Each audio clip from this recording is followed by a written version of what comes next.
बिस्मिल्लाहिर्रहमानिर्रहीम अल्लाहुम्मा सल्ली अला मुहम्मदिन व अला आलि मुहम्मद। मैं हूँ फूजिया चौधरी, आप देख रहे हैं मेरा डिजिटल प्लेटफॉर्म। आज हम बात करेंगे इस्लामाबाद जो है सेफ सिटी इसको कहा जाता है, और इस्लामाबाद इंतज़ामिया जो है उसके साथ साथ इस्लामाबाद पुलिस जो है अपनी काबिल कारकर्दगी और अपनी आला कारकर्दगी के हम आए रोज़ देखते हैं। प्रेस रिलीज जो है वो जारी हो रही होती है, और किस तरह से जो है वो क्राइम के खात्मे के लिए जो कोशिशें की जा रही हैं, कमेटीज़ को कायमा कमेटीज़ को ब्रीफिंग दी जा रही होती है। तो आज हम थोड़े से आपसे अदादोशुमार शेयर करेंगे। वैसे तो आप अखबार में पढ़ते ही रहते हैं कि इस्लामाबाद में क्या कुछ चल रहा है, कितने क्राइम हो रहे हैं, कत्ल के वारदात, चोरी के, डकैती के, असमत दरी के जो वाकयात रिपोर्ट हो रहे हैं।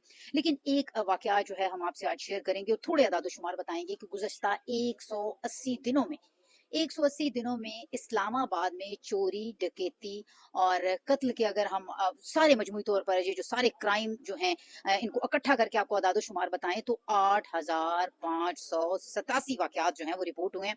आपको भी सुन के हैरानगी हुई होगी कि वफाक है, और वफाक कितना सेफ है। 8,000 जो हैं केसेस, 8,000 से ज्यादा केसेस सिर्फ और सिर्फ 180 दिनों में रिपोर्ट हुए हैं।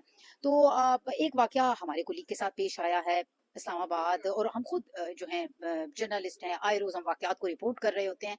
और जब हमारे ही कुलीग के साथ इस तरह के वाकयात होते हैं, पेश आते हैं, तो दुख भी बहुत होता है। और फिर जब हम टिकट टाइप कर रहे होते हैं ना कि इस्लामाबाद कितना सेफ सिटी है और इस्लामाबाद की सेफ्टी के बारे में हम बात कर रहे होते हैं, तो फिर हमारी जबान थोड़ी लड़खड़ा जाती है। मेरे साथ इस वक्त मेरे कुलीग फरहान मौजूद हैं। फरहान से बात करेंगे। फरहान, क्या गुजरी आपके ऊपर कल रात?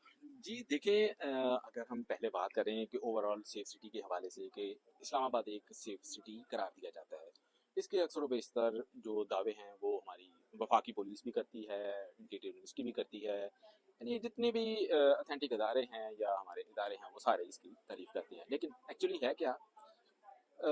जैसा कि आपने एक जो डिजिट बताया है कि 8,000 से ज़ायद जो क्राइम के केसेस हैं वो पिछले चंद दिनों में या जितना आपने टाइम फ्रेम बताया उसमें रिकॉर्ड किए गए हैं।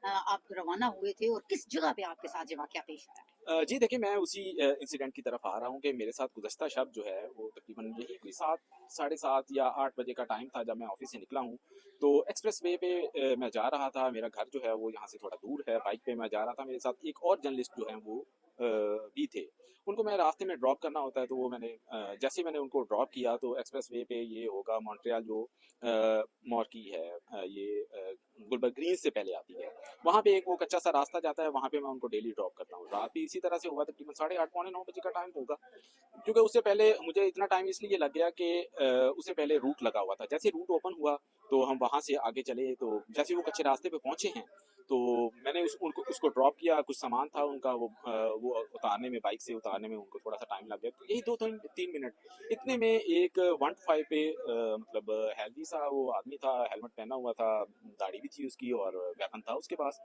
तो वो आया है, बाइक उसने रोका है, बगैर नंबर प्लेट के बाइक था। अच्छा। तो जैसे ही उसने बाइक रोका है तो थोड़ा सा मैं भी कॉन्शियस हुआ, और मेरे साथ जो दूसरा आपका जर्नलिस्ट कोलीग वो भी डर कोलीग था गया? वो भी। मैंने कहा ये क्यों आके रुका है? मैंने कहा हो सकता है इसने भी किसी को पिक करना हो या कोई और मसला हो। ट्रैफिक बहुत ज्यादा थी, ऑपोजिट साइड से भी ट्रैफिक आ रही थी क्योंकि रूट लगा हुआ था। वो इतने में उसने वेपन निकाला और हमें कहता है कि आप लोग जितना आपके पास कैश है वो दे दें। मेरे पास मोबाइल थे, मैं मोबाइल अभी वो निकालने के लिए हाथ मैंने पॉकेट में डाला, तो वो कहता मोबाइल नहीं चाहिए, मुझे सिर्फ कैश चाहिए, आप लोग कैश दे दें। मेरे पास जो कैश था मैंने वो दे दिया, उसके पास भी कुछ कैश कैश था। तो इस तरह से करके वो जैसे उसने कैश लिया है तो साथ ही मेरे बाइक की उसने वो जो चाबी है वो निकाली और साथ ले गया। तो मैंने उसको कहा कि भाई बाइक की चाबी तो दे जो, इतने में 125 पे था और स्पीड से वो निकल गया। ये सारी वारदात है। फिर इसी टाइम फ्रेम के दौरान ही हमने 15 पे उसकी जो है वो रिपोर्ट भी की। तकरीबन उनको भी आते हुए थोड़ा सा टाइम लगा, कोई तकरीबन 15-20 भी मतलब वो मैंने अपने कोलीग को कहा तो उन्होंने फिर अप्रोच किया एसएचओ को, उनको कहा जो एसएचओ हैं थाना कोराल के, उनको कहा, उनको फिर मैंने कॉल की। 15 से भी इतनी देर में लोग आ गए। तो बहरहाल उन्होंने डिटेल्स पूछी, डिटेल्स हमने उनको बताई, और बस ये सारा इंसिडेंट था। सिटी का अगर हम कहें, इस्लामाबाद इस तरह का सिटी है कि लोग जो हैं रात को ज्यादा निकलते हैं, गर्मी बहुत है, दिन के औकात में था उसने अगर पिस्टल रखा है तो आसपास कोई बंदा नहीं देख रहा था, या आपने कोई हेल्पिंग साइन देने की कोशिश नहीं की, या डर गए? फौजिया जैसे ही वो आके रुका है ना, पहले तो हम थोड़ा सा मतलब वो सामान उतारने लग गया, 1-2 मिनट के लिए मतलब थोड़ा सा कॉन्शियस हुए कि ये बंदा क्यों आकर आके रुका है।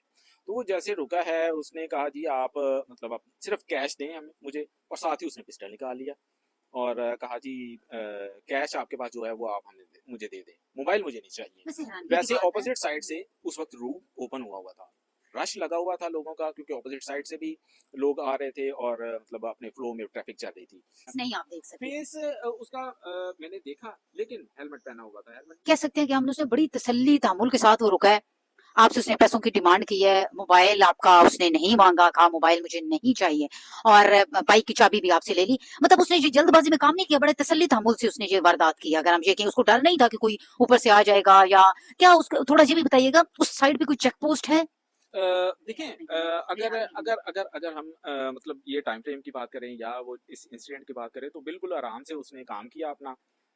हमसे तकरीबन थोड़ा सा दूर, या इस तरह कह लें कि 15 या 20 मीटर के डिस्टेंस पे जो है वो जो सेफ सिटी कैमरास लगे हुए हैं, वो भी ऑब्वियसली वो उस साइड पे, क्योंकि हम इस साइड से हम रबात वाली साइड पे जा रहे थे, टी चौक वाली साइड पे जा रहे थे, तो वो उनके रुख जो है ना वो अपोजिट साइड पे थे। तो यानी कि ये फुटेज सेफ सिटी में तो आई होगी ना? नहीं, सेफ वो सिटी कैमरे में नहीं आई? सेफ्टी कैमरे में नहीं आई। अगर वो सेफ सिटी कैमरे में नहीं आई तो फिर हम इस्लामाबाद को क्या सेफ सिटी, जिस तरह से दावा करते हैं कि करोड़ों रुपए की लागत आई और इस्लामाबाद को जी सेफ है, बाकी शहरों के लिए इसको एक मिसाल बनाएंगे। कि कैमरास लगे हुए हैं, फुटेजेस भी रिकॉर्ड होती हैं, लेकिन हमसे थोड़ा डिस्टेंस पे था। अब मुझे नहीं उसका पता कि उसकी रेंज कितनी है या उसमें रिकॉर्ड हुई है या नहीं हुई, लेकिन जैसे ही हमने ये रिकॉर्ड किया है, ये मतलब अपनी कंप्लेन जो है वो 15 पे रिकॉर्ड करवाई है, उसी दौरान फिर जो है जो पुलिस के लोग थे, एक गाड़ी थी पुलिस की, उसमें 2 लोग सवार थे, वो आए हैं हमारे पास, उसने इंसिडेंट सारा पूछा है। तो आज सुबह मुझे मेरा जो दूसरा कुलीग था, जर्नलिस्ट कुलीग था साथ, तो उसने बताया, कहता है कि मुझे सुबह कॉल आई है कि मतलब मैसेज आया है कि जैसे ही आपकी कॉल रिकॉर्ड की गई है, तो आपके साथ इंसिडेंट हुआ है, उसके तकरीबन कोई 9:30 या 9:45 के करीब जो है ना, उसी रोड पे आगे समा गार्डन के पास एक और इंसिडेंट जो है वो रिपोर्ट किया गया, वो भी सेम इसी तरह का केस पर था। हाँ, ये एक नहीं हुआ होगा, कल तो दर्जनों केस हो गए होंगे आपकी नजर से। मतलब अब हमारे कोलीग हैं, ये फौरन से हमारे सामने आ गया, एक समा गार्डन का आ गया, तो कल कितने ही जो हैं केसेस मजीद रिपोर्ट हुए होंगे। और मेरा ख्याल है कि ये एक लम्हा फिक्रिया है इस्लामाबाद पुलिस के लिए कि अगर आप 8 या 9 बजे भी घर से निकल रहे हैं, आप ऑफिस से अपनी ड्यूटी सर अंजाम दे के घर को वापस जा रहे हैं, तो आप सेफ नहीं है। तो इस्लामाबाद पुलिस को सोचना होगा, इस्लामाबाद इंतजामिया को सोचना होगा कि ये जो दावे किए जा रहे हैं safe city, Islamabad safe city है, और हमारे वजीर दाखिला जो हैं मोहसिन नकवी, वो भी इस्लामाबाद की सेफ्टी के हवाले से बड़े बुलंदो बांग दावे जो हैं वो करते नजर आते हैं। तो उन दावों को अगर देखें, या फिर हम अपने कुलीग के जो आप जिस तरह से हम ये कहें कि भरे एक रोड पर इनको लूटा गया है और लोग आ जा रहे हैं, और वो आया है, डकैत आया है, उसने अपनी बड़ी आराम से वारदात की है और इनको लूट के वो चलता बना है। उसके बाद न जाने और कितने लोगों को उसने उन पैसों से महरूम किया होगा जो बेचारे उनके पास सेव होंगे, अपने घर के लिए उन्होंने रखे हुए होंगे। और जिस तरह का ये क्राइम खासतौर पे बाइक्स का हम देख रहे हैं, आते हैं, गाड़ी के आगे लाके रोका जाता है और वारदात करते हैं, या फिर जिस तरह से मर्डर या किडनैपिंग या बच्चों की किडनैपिंग में, या खासतौर पे हम देखें खवातीन को जो राह चलते हुए तंग किया जाता है, ये बाइक पे जो सवार लोग होते हैं, ज्यादातर यही लोग होते हैं। और आपका भी जो है इफेक्ट ही है, और इसी तरह से वाकया आपके साथ भी पेश आया है। और हम अब यही इस्लामाबाद इंतजामिया से जो है वो अपील कर सकते हैं कि अपनी सेफ्टी को जो खासतौर पर इस्लामाबाद की सेफ्टी को जो है वो मजबूत किया जाए। और खासतौर पर ये जो जगह जगह चेक पोस्टें बनी हुई हैं या पेट्रोलिंग पे गाड़ियां हैं, इनको पेट्रोलिंग करनी चाहिए। और जिस तरह से हमारा कुलीग कल रात जो है वो नकदी से महरूम हुआ है, कोई और बेचारा जिस तरह से लोग हैं, गरीब हैं, मिडिल क्लास लोग हैं, कोई और इस तरह से महरूम ना हो। और मुझे दीजिए इजाजत, अपना और अपने प्यारे पाकिस्तान का बहुत ज्यादा ख्याल रखिए। अल्लाह हाफिज।